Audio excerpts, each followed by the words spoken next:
So first, technical inefficiencies. Often licensees have access to spectrum, but they are restricted by the regulations or conditions on their licenses as to how they can operate.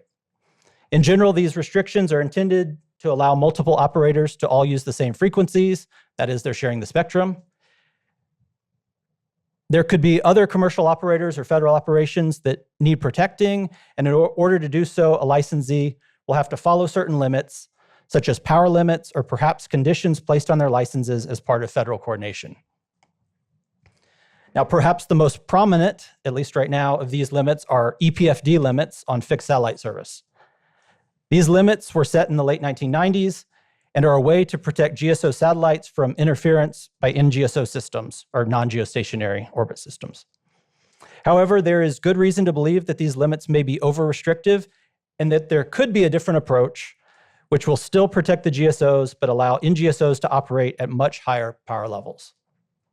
If that is the case, then these limits are creating substantial deadweight loss because NGSO systems are forced to unnecessarily operate at lower power levels and therefore are limited in the broadband quality that they can deliver to consumers.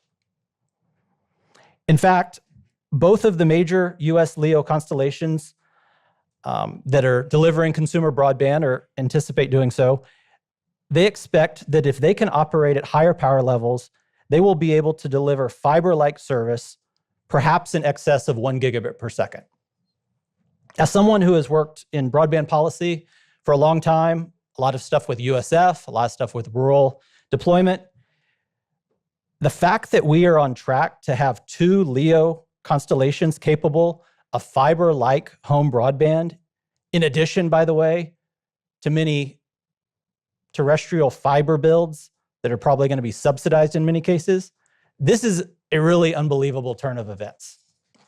I remember when I first joined the FCC in 2011, discussions were around, hey, can we get 4 megabits per second down? And then it was 10 megabits per second down, and then eventually 25 megabits per second down to rural areas.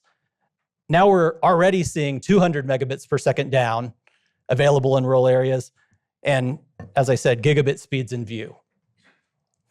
There seems to be real benefit, both in terms of broadband quality delivered to rural America and, frankly, competition, right, between LEO systems and against terrestrial systems.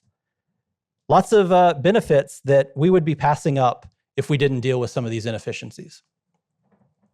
Now, the good news is that the Commission in April kicked off a proceeding on reviewing these EPFD limits. And of course, this is an issue tackled in your report.